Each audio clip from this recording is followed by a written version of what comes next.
পৃথিবীর জমিন থেকে শুরু করে আদম আলাইহিস সালাম থেকে লাগায় আখিরি নবী মুহাম্মদুর রাসূলুল্লাহ সাল্লাল্লাহু আলাইহি ওয়াসাল্লাম পর্যন্ত যত নবী এসেছেন, যত নবীর উম্মত এসেছেন, সকল নবীর উম্মতকে সামনে রেখে সকল নবীদেরকে উপস্থিত করা হবে যে আপনার উম্মতের বিরুদ্ধে আপনি সাক্ষী দেন।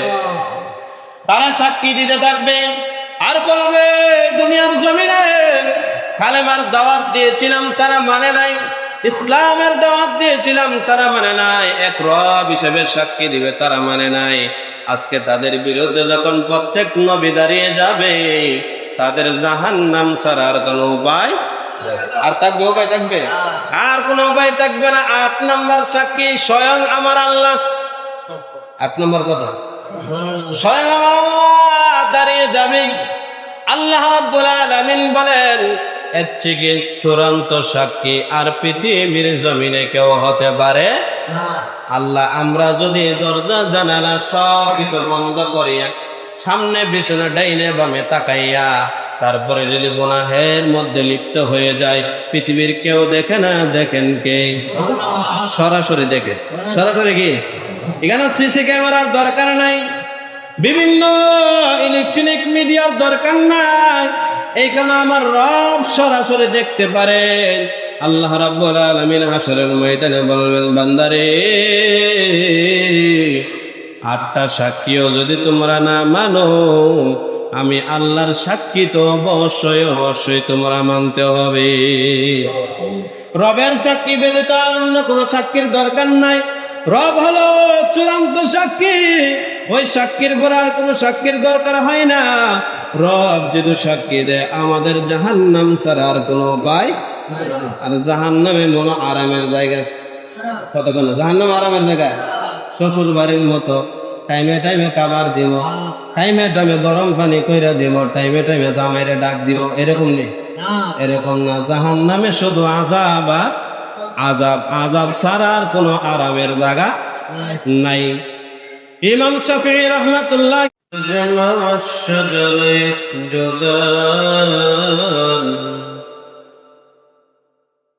وفضل زمانا على زمان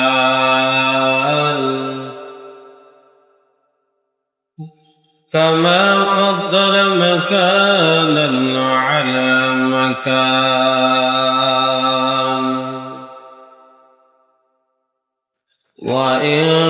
وإنسانا على إنسان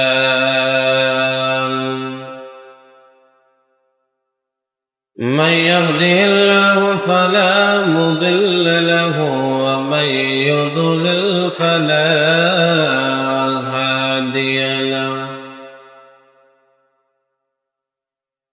وأشهد أن لا إله إلا الله وحده لا شريك له وأشهد أن محمدا عبده ورسوله صلى الله تعالى عليه وعلى آله وأصحابه وبارك وسلم تسليما كثيرا كثيرا. أما بعد، فقد قال الله تعالى في كلامه المجيد وفي فرقانه الحميد.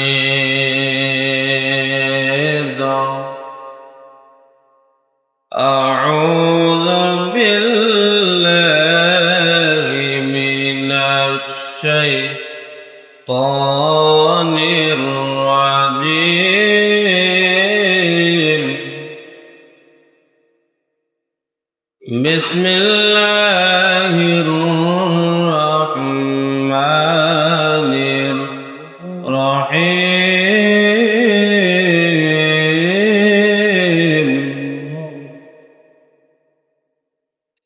إن عدة الشهور عند الله 12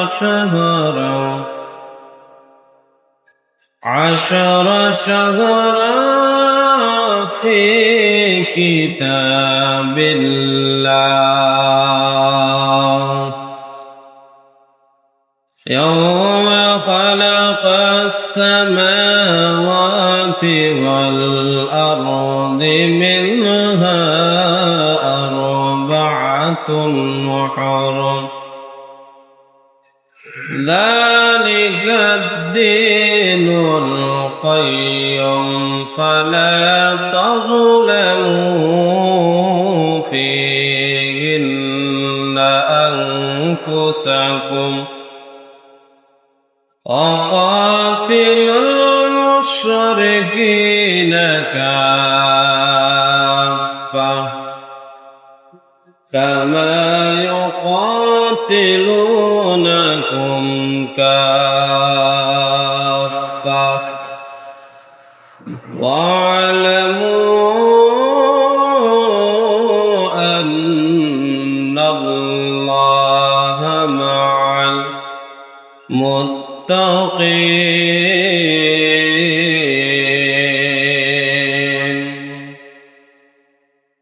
وقال رسول الله صلى الله عليه وسلم أفضل الصيام بعد رمضان شهر الله المحرم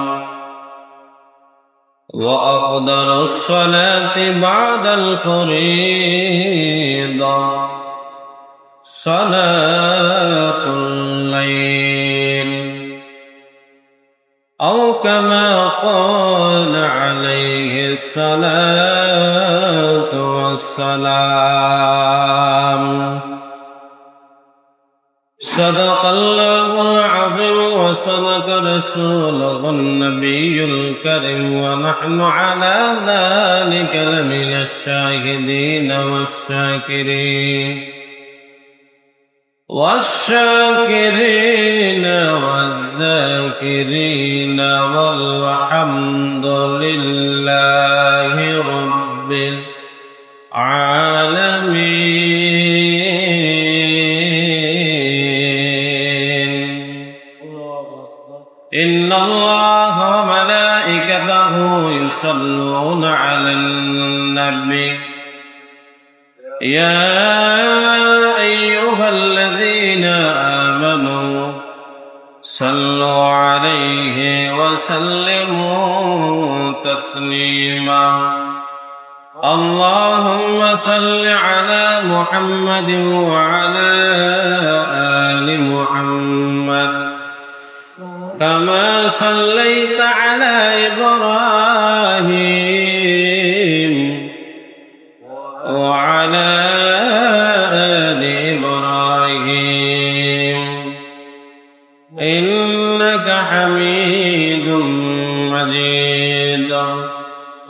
اللهم بارك على محمد وعلى آل محمد كما باركت على إبراهيم وعلى آل إبراهيم إنك حميد مجيد. اللهم صل وسلم وبارك عليه. السلام عليكم ورحمة الله وبركاته. وعليكم السلام ورحمة الله وبركاته.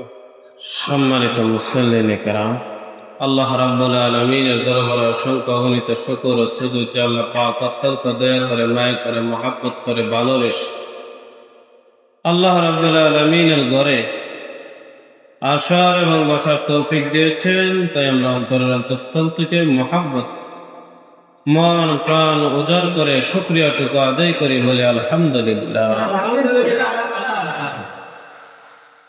আজকে হলো মুহররম মাসের প্রথম জুম্মা।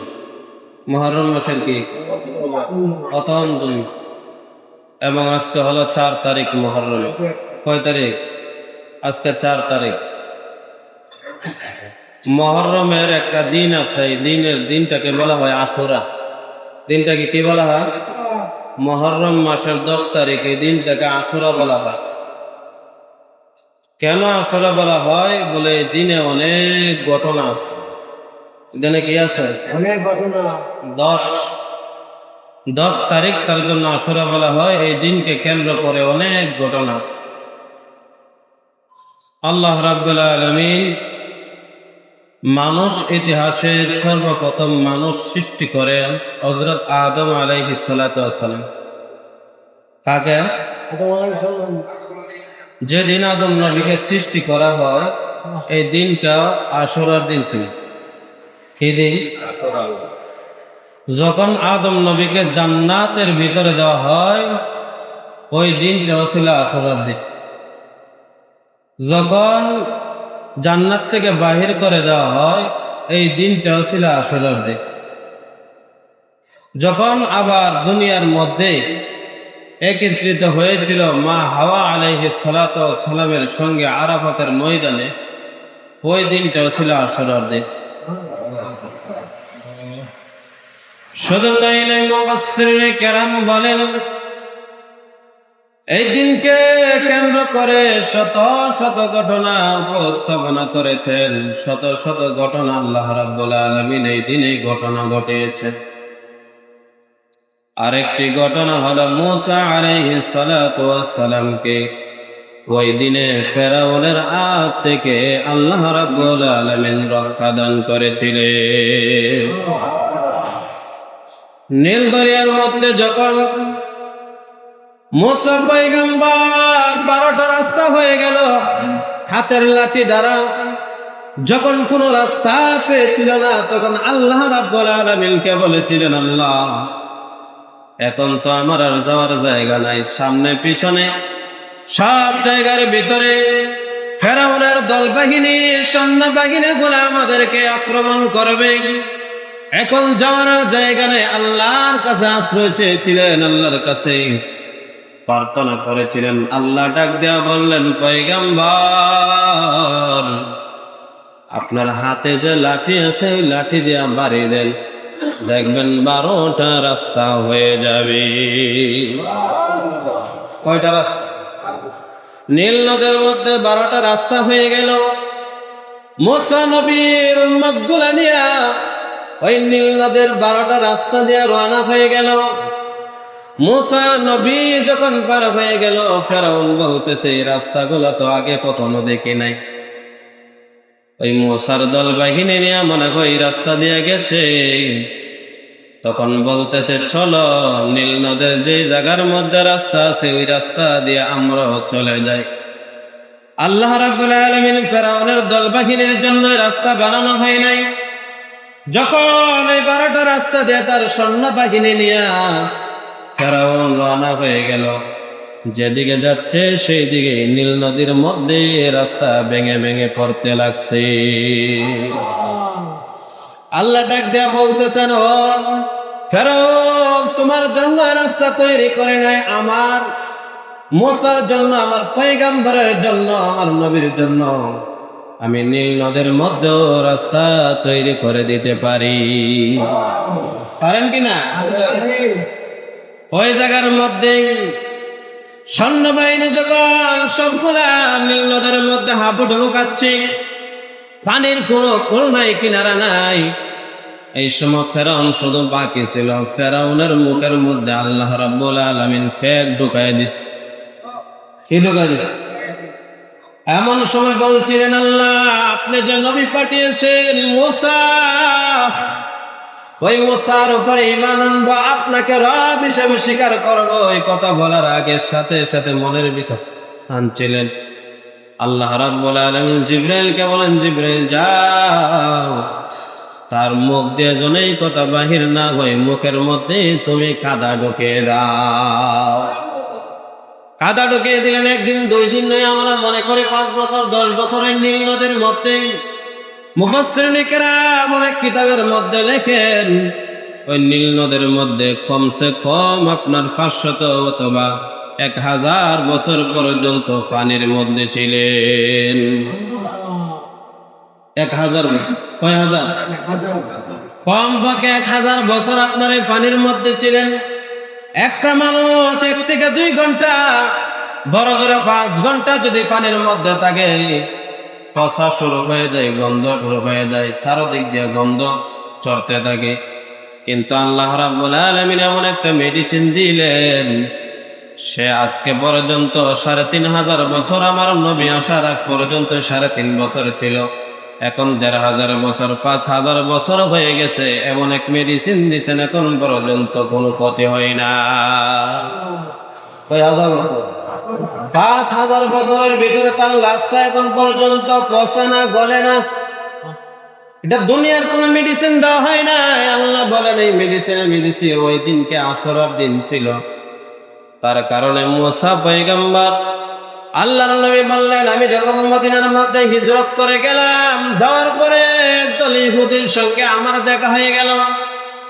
ইহুদিদেরকে ডেকে ডেকে বললাম, ইহুদিরা, তোমরা এই দিন যে রোজা পালন করতেছো, উৎসব পালন করতেছো, কোন উদ্দেশ্য করে, কোন আশা করে?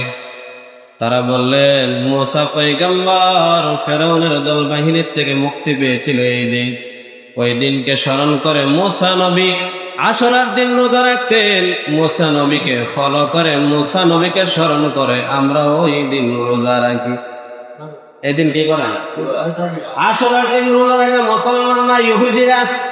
কে রাখতেছে? ইহুদিরা, বিধর্মীরা মুসা নবীকে ফলো করে, ওই দিন রোজা রাখে আশুরার দিন। আমার নবী বললেন, ইহুদিরা শুনো, মুসা নবী আমাদের কাছ থেকে, আমার থেকে নিকটবর্তী হবে, তোমাদের থেকে নিকটবর্তী আমার হবে। আমার সবথেকে সম্পর্ক মুসা নবীর সঙ্গে ভালো হবে। তার কারণে তোমরা যদি একটা রাখো, আমি নবী বলে দিলাম, মুসা নবীকে ভালোবাসার কারণে আমরা আজকে থেকে 2টা রোজা রাখবো। কয়টা রোজা? 2টা রোজা রাখবেন। নবীজি এই দিন আর বান নাই। সাহাবীদেরকে বললেন, সাহাবীরা, আমি যদি আগামী বছর পর্যন্ত হায়াত আমার আল্লাহ দিয়ে দেন, তাহলে আগামী বছর আমি একটা রোজা রাখতাম। আগামী বছর যদি আমি বেঁচে থাকি, আশুরার দিনের সাথে আমি 9 তারিখের রোজাটাও রাখবো। আমার নবী আর হায়াত পান নাই। তার জন্য সাহাবাই কেরামদেরকে বললেন, তোমরা ওই দিন রোজা রাখবা। তার কারণে 2 দিন রোজা রাখা উত্তম। কয় দিন? আশুরার 2টা রোজা রাখবেন। 10 তারিখ ঠিক থাকবে, 10 তারিখের সাথে 9 তারিখ রাখবেন, অথবা 10 আর 11 তারিখ রাখবে। বলে হুজুর ফজিলত কি? আল্লাহর নবী বিশ্ব নবী রাহমাতুল লিল আলামিন জানিয়ে দিলেন, কেউ যদি আশুরার রোজা রাখে, তার পূর্বের 1 বছরের গুনাহ আমার আল্লাহ মাফ করে দেয়। কি করে দেয়? 1 বছরের গুনাহ আমার আল্লাহ রাব্বুল আলামিন মাফ করে দেন। পূর্বের 1 বছরের, পিছনের 1 বছরের গুনাহ মাফ করে দেন। শুধু তাই নয়, হাদিস শরীফের মধ্যে আছে, আফদালুস সিয়ামি বা'দা রমাদান শাহরুল্লাহিল মুহাররম ওয়া আফদালুস সালাতি বা'দাল ফরিদা সালাতুল লাইল। আল্লাহর নবী বললেন, রমজান মাসের পরে সবথেকে উত্তম রোজা হলো আশুরার রোজা। রমজানের আমরা যে রোজাগুলো রাখি, পুরো মাস 1 মাস রোজা রাখি, ওই রোজা রাখার পরে সবথেকে উত্তম রোজা হলো আশুরার রোজা। আর ফরজ নামাজের পর সবথেকে উত্তম এবং সবথেকে পছন্দনীয় নামাজ হলো রাতের নামাজ, অর্থাৎ হলো তাহাজ্জুদের নামাজ। কিসের নামাজ? তাহাজ্জুদের নামাজ। ফরজ থেকে ফরজের পর পরে সবথেকে উত্তম নামাজ হলো তাহাজ্জুদের নামাজ। বলে আমরা কয়টা রোজা রাখবো, কোন দিন রাখবো? বলে 2টা রোজা রাখবেন, ওই 2টা রোজার বিনিময় 1 বছরের গুনাহ আমার আল্লাহ মাফ করে দিবেন। যে আয়াত তেলাওয়াত করেছে সূরা তাওবার 36 নম্বর আয়াত, ইন ইদ্দাতাশ শুহুরি ইনদাল্লাহি 12 শাহরান ফি কিতাবিল্লাহ ইয়াওমা খালাকাস সামাওয়াতি ওয়াল আরদি মিনহা আরবাআতুন হুরুম ذلك الدين القيم فلا تظلموا فيهن أنفسكم وقاتلوا المشركين كافة كما يقاتلونكم كافة واعلموا أن الله مع المتقين আল্লাহ রাব্বুল আলামিন বললেন, রমজান মাস আমি দুনিয়া সৃষ্টি করার পর থেকে, আসমান এবং জমিন সৃষ্টি করার পর থেকে আল্লাহ রাব্বুল আলামিন বললেন মাসের গণনা আমি আল্লাহ রাব্বুল আলামিনের দরবারে হলো 12 মাস। কয় মাস? আমরা কয় মাস বলি? ইংরেজিতে গণলেও 12 মাস, আরবিতে গণলেও 12 মাস, বাংলাতে গণলেও 12 মাস, 13 মাস আর কেউ গণে না। আল্লাহ বলেন আমার দরবারে আসমান জমিন সৃষ্টি হওয়ার পর থেকে, এই পৃথিবী সৃষ্টি হওয়ার পর থেকে আমার দরবারে মাসের সংখ্যা হলো 12 মাস। আর 12 মাসের ভিতরে 4 মাস হলো সবথেকে সম্মানী মাস। কয় মাস? 4 মাসের ভিতরে মুহররম মাস আছে। মুহররম মাসকে আল্লাহ রাব্বুল আলামিন বলেছেন শাহরুল্লাহ, অর্থাৎ এই মুহররম মাস হলো আল্লাহর মাস। মুহররম মাস কি? আল্লাহর মাস। হাদিস শরীফের মধ্যে আছে, তোমরা ইয়া আইয়ুহাল্লাযীনা আমানু লা ইউহিল্লু শাআইরাল্লাহি ওয়ালা শাহরুল হারামি ওয়াল আনআম। আল্লাহ রাব্বুল আলামিন বলে দিলেন, হে মুমিনগণ, আল্লাহর নির্দেশসমূহ, নিষিদ্ধসমূহ এবং বস্তুগুলা তোমরা হারামই মনে করবা এবং তোমরা সম্মানিত মাসসমূহকে তোমরা সম্মান করবা। 2টা কথা। 1 নম্বর হলো যেগুলো আল্লাহ নিষেধ করছে, কি করছে? যেগুলাকে হারাম বলছেন এগুলাকে হারাম মানতে হবে, আর যেগুলাকে সম্মানী মনে করছেন এগুলাকে আমরাও সম্মানী করতে হবে। সম্মান করতে কি করতে হবে? সম্মান করতে হবে। আল্লাহর নবী বললেন এই মাসে উম্মতের জুলুম করা, বলে উম্মতের উপরে জুলুম করা, বলে এই মাসে অন্তত পক্ষে নিজের প্রতি নিজে জুলুম না করা। বলে নিজের প্রতি নিজে জুলুম কিভাবে হয়? বলে আপনি একটা গুনাহের কাজ করছেন, বোঝা গেল আপনি আপনার নিজের প্রতি একটা জুলুম করছে। নিজের প্রতি কি জুলুম? যারাই গুনার সাথে জড়িত তাদের আপনার নিজের সাথে, নিজের শরীরের সাথে, নিজের আত্মার সাথে, নফসের সাথে আমরা জুলুম করছি। কি করছি? গুনাহ করা না, গুনাহ করা যাবে না, গুনাহ করা যাবে না। তার জন্য এই মাসে অন্তত পক্ষে নিজের প্রতি নিজে জুলুম করা যাবে না। তারপরে আল্লাহর নবী বিশ্বনবী রাহমাতুল আলামিনের স্ত্রী আয়েশা রাদিয়াল্লাহু তাআলা আনহা বলেন, আল্লাহর নবী 4টি আমল কখনো ছাড়তেন না। 1 নম্বর হলো আশুরার রোজা। কিসের রোজা? আশুরার রোজা। 2 নম্বর হলো জিলহজ মাসের 1 থেকে লাগায় 9 তারিখের রোজা পর্যন্ত কোনোদিন ছাড়তেন না। 3 নম্বর হলো আল্লাহর নবী বিশ্বনবী রাহমাতুল আলামিন ফজরের সুন্নাত কখনো ছাড়তেন না। 4 নম্বর হলো আল্লাহর নবী বেজোর, যে প্রতি আরবি মাসের বেজোর রোজা গুনাহ কখনো ছাড়তেন না। কয়টা? 1 নম্বর কি? আশুরার রোজা। কিসের রোজা? রোজা কখনোই কি করতেন না? ছাড়তেন না। 2 নম্বর কি? জিলহজ মাসের 1 থেকে 9 তারিখের রোজা কখনো ছাড়তেন না। 3 নম্বর বেজোর, বেজোর যে আপনার রোজাগুলো আছে আরবি মাসের 13, 14, 15, এই রোজা কখনো কি করতেন না? ছাড়তেন না। 4 নম্বর ফজরের সুন্নত কখনো ছাড়তেন না। ফরজ তো বা সুন্নত কখনো কি করতেন না? ছাড়তেন না। এই সুন্নতের গুরুত্ব দিয়া বললেন রাসূল করিম সাল্লাল্লাহু আলাইহি ওয়াসাল্লাম বলেন, সালাতুল ফজরি খায়রুম মিনাদ দুনিয়া শাহরুল্লাহ। আল্লাহর নবী বললেন এই 2 রাকাত সুন্নাত পৃথিবীর জমিন, আসমান এবং জমিনের মধ্যে যা কিছু রয়েছে এই 2 রাকাত সুন্নাত তার চেয়ে আরো উত্তম। পৃথিবীর জমিনে যা কিছু স্বর্ণ রূপা বাড়ি গাড়ি যা কিছু আছে সব কিছুর চেয়ে উত্তম হলো ফজরের 2 রাকাত সুন্নাত। সুবহানাল্লাহ। এই ফজরের 2 রাকাত সুন্নাতের যদি এত দাম হইতে পারে, ফজরের ফরজের কত দাম? কন্যা সময় কম।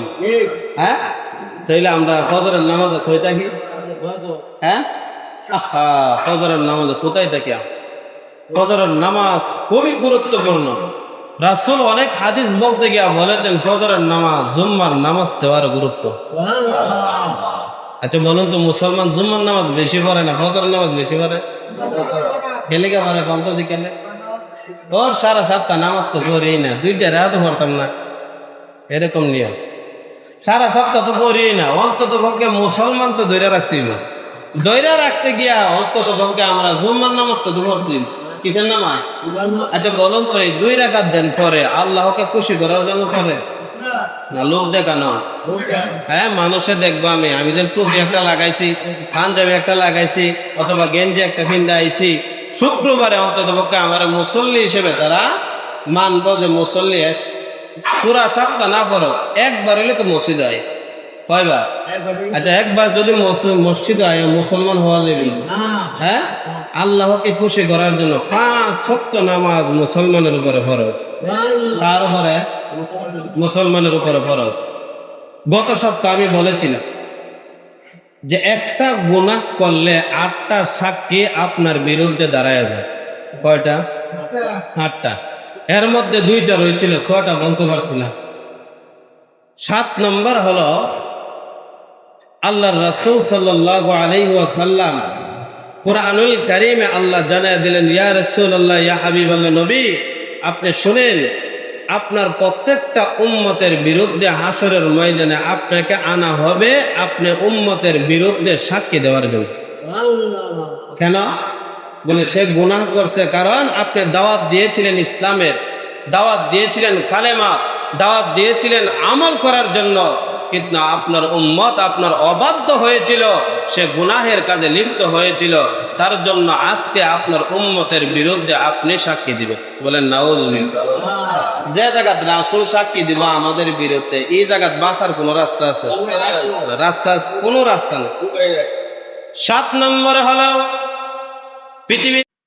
পৃথিবীর জমিন থেকে শুরু করে আদম আলাইহিস সালাম থেকে লাগায় আখিরি নবী মুহাম্মদুর রাসূলুল্লাহ সাল্লাল্লাহু আলাইহি ওয়াসাল্লাম পর্যন্ত যত নবী এসেছেন, যত নবীর উম্মত এসেছেন, সকল নবীর উম্মতকে সামনে রেখে সকল নবীদেরকে উপস্থিত করা হবে যে আপনার উম্মতের বিরুদ্ধে আপনি সাক্ষী দেন।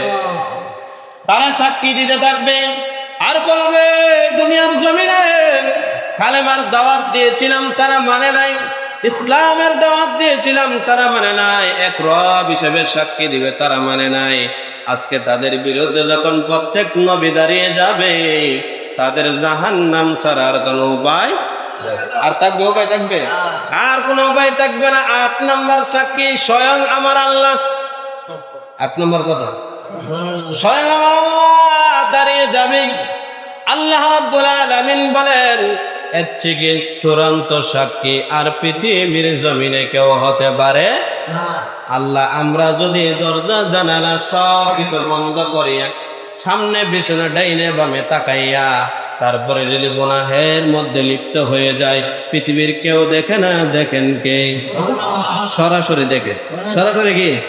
এখানে সিসি ক্যামেরার দরকার নাই, বিভিন্ন ইলেকট্রনিক মিডিয়ার দরকার নাই, এইখানে আমার রব সরাসরি দেখতে পারেন। আল্লাহ রাব্বুল আলামিন হাশরের ময়দানে বলবেন, বান্দারে 8টা সাক্ষীও যদি তোমরা না মানো, আমি আল্লাহর সাক্ষী তো অবশ্যই তোমরা মানতে হবে। রবের সাক্ষী ব্যতীত অন্য কোনো সাক্ষীর দরকার নাই। রব হলো চূড়ান্ত সাক্ষী, ওই সাক্ষীর পর আর কোনো সাক্ষীর দরকার হয় না। রব যদি সাক্ষী দেয়, আমাদের জাহান্নাম ছাড়া আর কোনো উপায়। আর জাহান্নামে মনো আরামের জায়গা কতক্ষণ? জাহান্নাম আরামের জায়গা, শ্বশুর বাড়ির মতো টাইমে টাইমে খাবার দিব, টাইমে টাইমে গরম পানি কইরা দিব, টাইমে টাইমে জামাইরে ডাক দিব, এরকম নেই। এরকম না, জাহান্নামে শুধু আযাব আর আযাব, আযাব ছাড়া আর কোনো আরামের জায়গা নাই। ইমাম শাফিঈ রাহমাতুল্লাহি আলাইহি তিনটা জিনিস খেয়াল করবেন। ইমাম শাফিঈ রাহমাতুল্লাহি আলাইহি বলেন পৃথিবীর জমিনে সব থেকে কঠিন কাজ হলো তিনটা। কয়টা? তিনটা আমল, তিনটা ইবাদত পৃথিবীর জমিনে সবচেয়ে কঠিন। ওই তিনটা আমলের কথা খুব সুন্দরভাবে চমৎকার করে বলেন ইমাম শাফিঈ রাহমাতুল্লাহি আলাইহি বলেন আসাদুল আমালি সালাসা, তিনটি কাজ পৃথিবীর জমিনে, তিনটি আমল, তিনটি ইবাদত সবথেকে কঠিন। এক নম্বর হলো আল জুদ ফি দিল্লাহ, যখন আপনার কাছে টাকা থাকবে না তখন দান করা আপনার কাছে কঠিন। যখন টাকা থাকবে না তখন দান করা কঠিন। তখন আপনার ভাই 5,000 টাকা চেয়েছে, ওই সময় আপনার ভাইয়ের সহযোগিতা করাও আপনার জন্য কঠিন, ঠিক না? দান সদকা করা কঠিন। এক নম্বর যুদু ফি মিলকিল্লাহ, আপনার কাছে টাকা নাই, পয়সা নাই, একজন গরিব এসে বলতেছে আমার গাড়ি ভাড়া নাই, আমাকে যদি 10টা টাকা দাও তাহলে আমি গাড়ি ভাড়া দিয়ে আমি বাড়ি পর্যন্ত যাইতে পারবো। আপনার কাছে আছে 5 টাকা, আপনি চিন্তা করবেন ওই 5 টাকা যদি আমি দিয়ে দিই তাহলে আমি হাইটা যাইতে হবে, 5 টাকা থেকে আপনার মনটা চাইবে না দেওয়ার জন্য। ওই কারণে বলেছেন টাকা পয়সা না থাকলে দান সদকা করা বড় কঠিন, ঠিক না? 2 নম্বর হলো ওয়াল উরফি খালওয়া, নির্জনে আল্লাহকে ভয় করা বড় কঠিন। নির্জনে একটু আগে বলেছি নির্জনে কিভাবে, বলে ঘরের ভিতরে ডাইনে ভাবে সব দিকে তাকাইলেন, দরজা জানালা সব বন্ধ করলেন, ইলেকট্রনিক মিডিয়া আছে, টাচ মোবাইল আছে, বিভিন্ন ধরনের টেলিভিশন আছে, আপনি গুনাহের কাজে লিপ্ত হয়ে গেলেন, বিভিন্ন ধরনের ভিডিও দেখলেন। বলুন তো নির্জনে ভয় করা কি কঠিন? নির্জনে ভয় করা কঠিন, নির্জনে গুনাহ থেকে বেঁচে থাকাও কঠিন। কারণ হলো ওই নির্জনে পৃথিবীর কেউ দেখে না, ওইটা যদি অন্তরের ভিতরে বসাইতে পারেন ওইটার নাম হলো তাকওয়া, ওইটার নাম হলো আল্লাহর ভয়। ওই ভয়টা যদি আপনার অন্তরের ভিতরে ঢুকাইতে পারেন, ওই নির্জনে আল্লাহকে স্মরণ করার নাম হলো তাকওয়া। আমরা এখানে কেউ গুনাহ করতেছি না, গুনাহের কাজ করতেছি না, কিন্তু এক একজন যখন এক এক কানে চলে যাবেন, দোকানপাটে, রাস্তাঘাটে, বাড়ি ঘরের ভিতরে চলে যাবেন, এক একজন এক এক গুনাহের কাজে লিপ্ত হয়। গুনাহ যেই সময় করেন এই সময় যদি আল্লাহর ভয় অন্তরে ঢুকাইতে পারেন, ওইটার নাম হলো নির্জনে আল্লাহকে ভয় করা বড় কঠিন। নির্জনে ভয় করা কি? নির্জনে আল্লাহকে ভয় করা কঠিন। 3 নম্বর হলো ওয়া কালিমাতুল হাক্কি ইনদা মান ইরজা, ইমাম শাফিঈ রাহমাতুল্লাহি আলাইহি বলেন যে মানুষের দ্বারা আপনি উপকার হবেন, যে মানুষের কাছে আপনি আশা রাখবেন, ওই মানুষের বিরুদ্ধে আপনি হক কথা বলা বড় কঠিন। কথা বল না, যার কাছ থেকে আপনি আশা করতেছেন, একজন সুদখোরের কাছ থেকে, কি কর একজন সুদখোরের কাছ থেকে আপনি 5,000 টাকা প্রতি মাসে মাসে আপনাকে দে, যদি সুদখোরের বিরুদ্ধে গিয়া ওই সুদখোরের কাছে গিয়া যদি বলেন ভাই সুদ খাওয়া তো হারাম, আল্লাহ এবং আল্লাহর রাসূলের বিরুদ্ধে যুদ্ধ করার সময় ওই সমান কথাটা যখন বলবেন, বলুন তো সুদখোরে কি আপনারা টাকা দিব? ওই সময় হক কথা বলা বড় কঠিন। এই সময় কি হক কথা বলা বড় কঠিন। যে জায়গার মধ্যে, যে বিবাহের মধ্যে নারী পুরুষ একত্রিত হইয়া এক টেবিলের ভিতরে খাবার খায়, আপনি যদি ওই জায়গা গিয়ে ওয়াজ করেন তাহলে বিবাহের দাওয়াত আপনার বন্ধ। বিবাহের দাওয়াত কি আপনার জন্য বন্ধ, কারণ শরীয়তে এটাকে হারাম বলছে। আর আমরা এটা আরাম কইরা খাই, এটা কি করে খায়? আরাম করে খায়, শরীয়তে হারাম বলছে। আপনি যদি বলেন খুদরা নুনো কাটতে, বাংলা ভাষা খুদরা সুন্নতে খতনা করাইয়া বড় বড় অনুষ্ঠান করে, আছে না নাই? আপনি যদি এটার প্রতিবাদ করেন, বলে এবারে বিবাহ নাকি, বলে না বিবাহের অনুষ্ঠানের মতো, বলে কিছু না, বলে খালি ছোট্ট একটা সুন্নতে খতনা করাইছে, বড় একটা অনুষ্ঠান করাইছে, এটা 1 নাম্বার ব্যবসা। ওই ব্যবসার কথা যদি বলেন আপনার দাওয়াত বন্ধ হয়ে যাবে, এটা বড় কঠিন। কথা বল, এটা কি এটা বড় কঠিন। যে ঘরের ভিতরে আপনি খাবার খান, ওই মার বিরুদ্ধে যদি মা যদি উল্টা পাল্টা চলে, বোন যদি উল্টা পাল্টা চলে, মেয়ে যদি উল্টা পাল্টা চলে, বলে আপনি তো পর্দা করেন না, আপনার বড় কাবার খাইব না, বলুন তো আপনার কি কাবার থাকবো? কারণ কি? ওই জায়গাতে আপনি হক কথা বলে লাইছেন। ইমাম শাফি রহমাতুল্লাহি আলাইহি বলেন, কোন প্রভাবশালীর বিরুদ্ধে যদি আপনাকে দান করে, আপনাকে সদকা করে, আপনাকে টাকা দিয়ে উপকার করে, ওই প্রভাবশালীর বিরুদ্ধে আপনি হক কথা বলা বড় কঠিন হয়ে যায়। এরকম সমাজে আছে না নাই? দেখবেন বেশিরভাগ মানুষ ওই হক কথা বলা না করার কারণে হারামের মধ্যে লিপ্ত হয়। হাজার হাজার হারামের মধ্যে লিপ্ত হয়, সঠিক সময়ে সঠিক কথা বলতে পারেন। ইমাম শাফি রাহমাতুল্লাহি আলাইহি বলেন, প্রকাশ্যে এবং ভয়ের মুহূর্তে মানুষের কাছে সত্য কথা বলা বড় কঠিন। ভয়ের মুহূর্তে বলে মানুষ আপনাকে হক কথা বললে মনে করবেন কোনো আঘাত করবে, কোনো প্রতিক্রিয়া করবে, কোনো সমস্যা করবে। ওই সময়ে যদি আপনি সত্য কথা বলতে পারেন, ওইটাই আপনার জন্য ঈমানের দাবি হয়ে যাবে। তিনটা কথা বুঝছেন? এক নম্বর কি? দান, টাকা পয়সা না থাকলে দান করা বড় কঠিন। দুই নম্বর নির্জনে আল্লাহকে ভয় করা বড় কঠিন। তিন নম্বর প্রকাশ্যে এবং ভয়ের মুহূর্তে সত্য কথা বলা বড় কঠিন। ঠিক না? আল্লাহ যেন আমাদের ওইগুলো আমল করার মতো তৌফিক দান করে। সকলে বলে আমিন। ওয়া আখিরু দাওয়ানা।